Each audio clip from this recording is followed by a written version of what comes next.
En el verano los osos no comen. Cuando salen del hielo sólido en julio, a menos que encuentren alguna ballena azul muerta o un caribú muerto, no comen activamente salvo que encuentren alguna carroña. Dependen totalmente de sus reservas de grasa para sobrevivir durante el verano.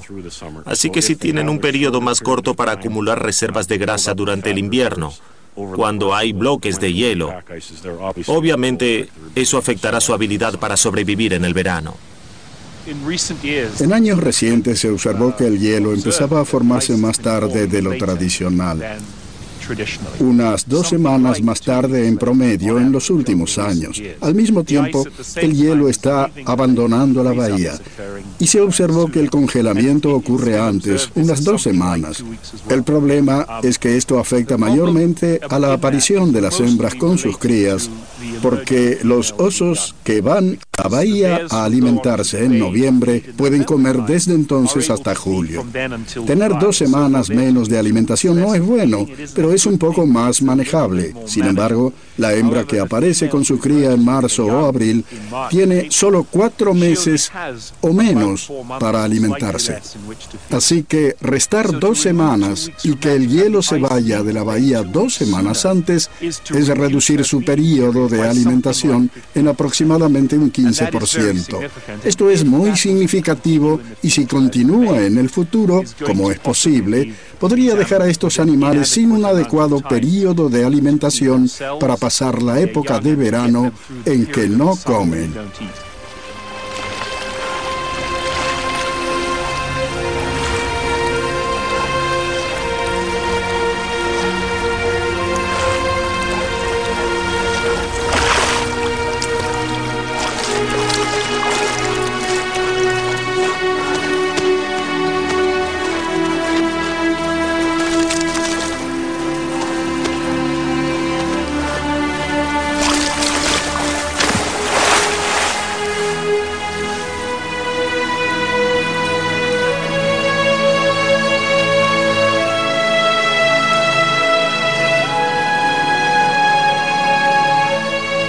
Si los modelos son precisos y el bloque de hielo desaparece cerca del año 2050, es muy probable que una cantidad de especies de organismos marinos, incluyendo mamíferos que dependen del hielo, desaparezcan también.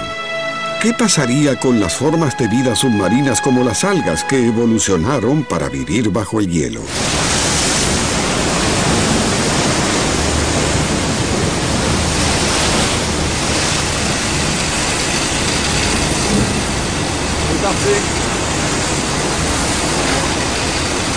Sabemos muy poco sobre el actual ecosistema marino del Ártico. Cómo evolucionó y cómo la variabilidad del entorno físico afectará su biodiversidad. Esto hace que sea difícil predecir qué pasará si el manto de hielo desaparece. En este ecosistema marino multicapas, los científicos analizan la variante bioquímica de la columna de agua a diferentes profundidades. La investigación básica en los virus y bacterias apenas comienza. Nuestro primer paso es tomar muestras de diferentes capas dentro del mar. Básicamente lo que tratamos de hacer es entender la estructura y funcionamiento de este ecosistema. Cómo funciona y cómo cambiará en el futuro. Cómo cambió en el pasado en respuesta a las variaciones climáticas.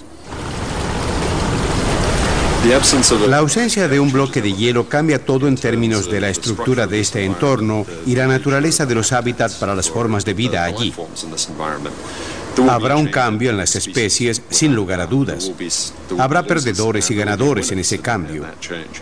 Ya estamos viendo en el sector norte del Ártico la pérdida de ecosistemas enteros. Hay sistemas basados en el hielo que están desapareciendo.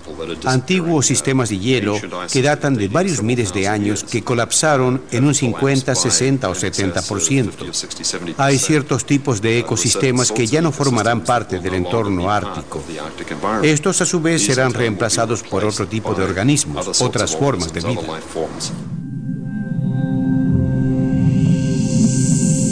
La investigación actual está haciendo lo posible para desarrollar mejores modelos climáticos que puedan predecir los verdaderos ganadores y perdedores del cambio que se avecina.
El ecosistema está sincronizado con los tiempos del hielo, del rompimiento, del congelamiento, del volumen. Todas estas cosas sufrirán un impacto y un cambio. Y mirando los modelos, tendencias y observaciones, tenemos una idea de lo que es posible. Se los llevamos a los gobernantes y les decimos, esta es nuestra visión de los futuros posibles. ¿Qué van a hacer al respecto? El estado de emergencia seguía en vigencia en Praga hoy. Después de la peor inundación del siglo, se erigieron barreras temporarias. Estamos en una crisis energética y por eso decidí no imponer topes obligatorios de CO2. Trabajaremos con nuestros aliados para reducir los gases de invernadero, pero no aceptaré un plan que dañe nuestra economía y afecte a los trabajadores norteamericanos. Y esto muestra la proyección del cambio en la temperatura superficial, año a año, aumentando de a un año por vez. Y el reloj seguirá avanzando hasta llegar al año 2100. Verán que gradualmente toda la superficie de la Tierra se va calentando. Los colores rojos indican temperaturas más altas.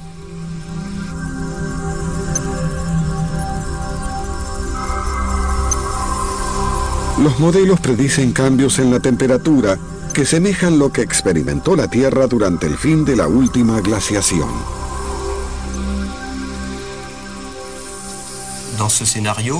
En este escenario, la temperatura media del planeta aumentaría unos 3,5 grados, distribuidos en forma despareja. El mayor calentamiento ocurriría en los continentes donde vivimos.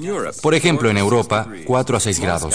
Moscú tendría la temperatura de París y París la temperatura de Argel. Estos son realmente cambios climáticos mayores que tendrán consecuencias en nuestras regiones también. Creemos que la primera consecuencia visible es que la mitad de los glaciares alpinos desaparecerá.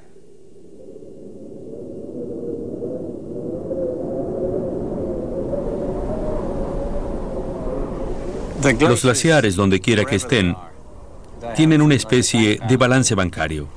La nieve cae sobre ellos y, por supuesto, cae de arriba hacia abajo en el invierno. Y luego, cuando llega el verano, la nieve de la cima se mantiene y la de más abajo se derrite. A lo largo de cierto periodo, si se derrite más de lo que se acumula, el balance da negativo. Y en el Ártico canadiense, sin duda, en los últimos 25 años, los glaciares van dando un resultado cada vez más negativo.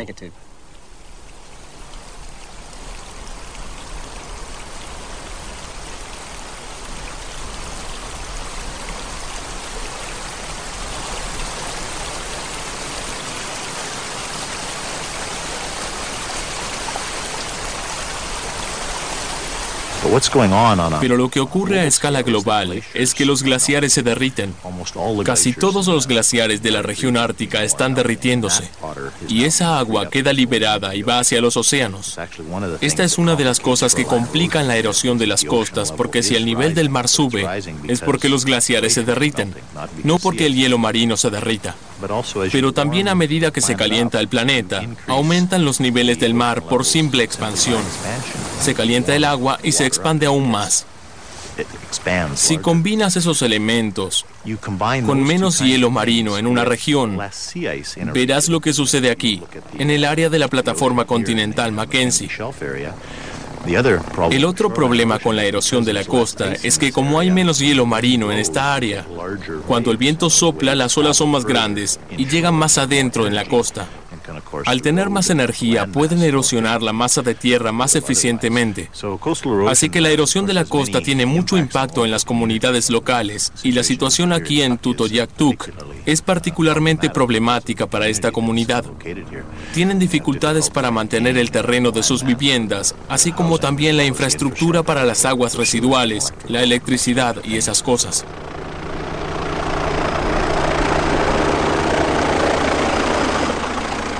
El mar tiene una inercia increíble, lo que significa que como la expansión térmica afecta a todo el océano, continuará inexorablemente.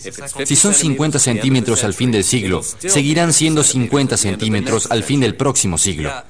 Pero si el mar se calienta unos 5 grados alrededor de Groenlandia, tememos que la placa de hielo de Groenlandia se derrita parcialmente. y la desaparición de la mitad de la placa de hielo provocaría un aumento de 3 metros del nivel del mar. Entre eso y la expansión térmica, el nivel del mar podría crecer unos 5 o 6 metros. No en el siglo XXI, pero tal vez en el 23 o 24.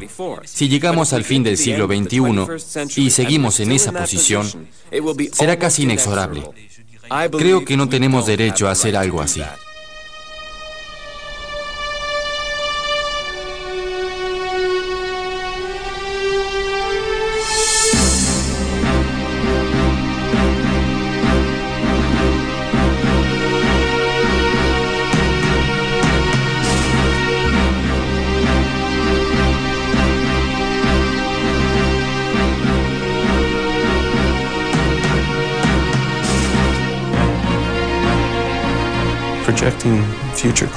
Al proyectar el clima para dentro de 20 años, por ejemplo, resulta que esas proyecciones no son muy sensibles al escenario que usaremos para las emisiones de gases de invernadero en los próximos 20 años, ya que gran parte del calentamiento que ocurrirá en los próximos 20 años será el resultado de las emisiones pasadas de los gases de invernadero.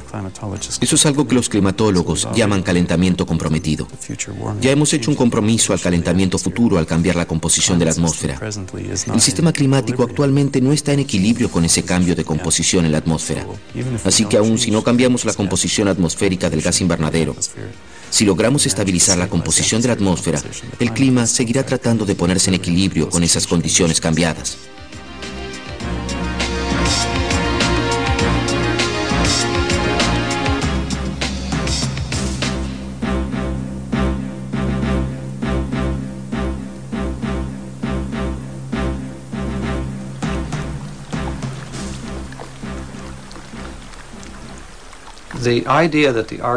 La idea de que el Ártico es parte de un sistema climático global tiene que estar siempre presente.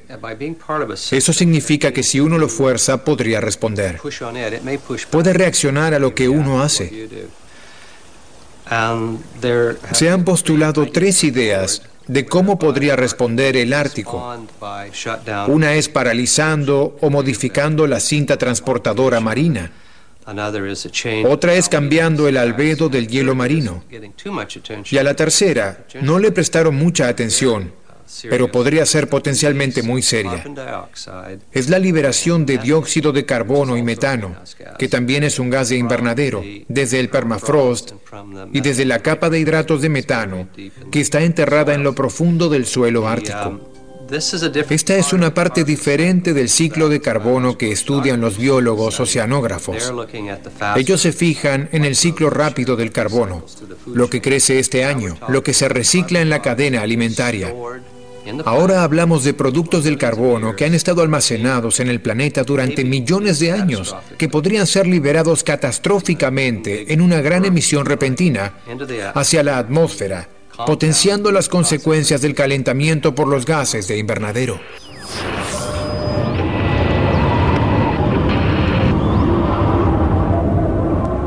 Hay muchas proyecciones, y se están haciendo más, que sugieren que en un clima más cálido que el de hoy en día, podríamos esperar precipitaciones extremas con mayor frecuencia, o sea, una variación en la llamada distribución de las precipitaciones a tal punto que habrá más eventos extremos.